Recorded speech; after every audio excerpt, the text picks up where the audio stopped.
منگل کو بھارت نے اپنا 71واں یوم آزادی منایا۔ احتساب رائے کا مطالبہ کرنے والی کشمیری جماعتوں نے بھارت کے یوم آزادی کو یوم سیاہ کے طور پر منانے کے لیے کہا تھا۔ چنانچہ مسلم اکثریتی وادی کشمیر میں ایک عام ہڑتال کی گئی اور بعض مقامات پر جمع لوگوں کی طرف سے بھارت کے خلاف نعرے لگائے گئے۔ صوبائی اسمبلی کے ایک آزاد ممبر اور علاقائی عوامی اتحاد پارٹی کے سربراہ انجینئر رشید نے دارالحکومت سری نگر کے بخشی اسٹیڈیم میں، جہاں بھارت کے یوم آزادی کے موقع پر سب سے بڑی سرکاری تقریب ہو رہی تھی، سیاہ جھنڈا لہرانے کے لیے وہاں کا رخ کیا تو پولیس نے انہیں اور ان کے ساتھیوں پر بانس کے ڈنڈے چلانے کے بعد ان کو حراست میں لے لیا۔ دو ملک آزاد ہوئے ہیں، لیکن اس کے 70 دنوں کے بعد ہم غلام بنے۔ ہمیں تو آزادی ملی ہی نہیں تھی کسی سے، بلکہ ان کو کیا آزادی ملی، انہوں نے ہمیں غلام بنایا۔ اور آج آپ نے دیکھا کہ 15 اگست ہر طرح کی طرح اس بار بھی ایکسپوز ہوا۔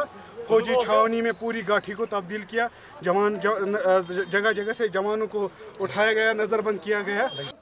بھارت کے یوم آزادی پر اس کے زیر انتظام کشمیر میں عوامی مظاہروں اور عسکریت پسندوں کے ممکنہ حملوں کے خدشے کے پیش نظر غیر معمولی حفاظتی انتظامات کیے گئے تھے۔ ادھر دلی کے لال قلعے سے یوم آزادی کے اپنے روایتی خطاب میں وزیر اعظم نریندر مودی نے کشمیریوں سے بدسلوکی کی بجائے انہیں گلے لگانے کی بات کی۔ نئی دہلی کے زیر انتظام کشمیر کی سیاسی قیادت نے بھارتی وزیر اعظم کے بیان کا خیر مقدم کیا ہے۔ سرکردہ کشمیری سیاسی اور مذہبی رہنما میروائز عمر فاروق نے سماجی ویب سائٹ ٹویٹر.com پر لکھا، نریندر مودی بھی سمجھتے ہیں گولی اور گالی کشمیر کے مسئلے کے حل میں مددگار ثابت نہیں ہو سکتی۔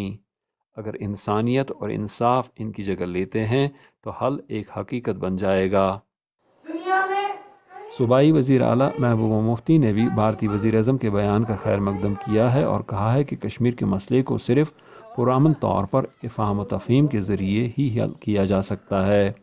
سری نگر میں بھارت کے یوم آزادی کے موقع پر منعقدہ ایک پریڈ پر اپنے خطاب میں انہوں نے کہا، امریکہ اتنا بڑا ملک ہے، نارتھ کوریا ایک چھوٹا سا ملک ہے، مگر اس کے باوجود امریکہ کہتا ہے کہ ہم نے بات چیت سے مسئلہ حل کرنا ہے۔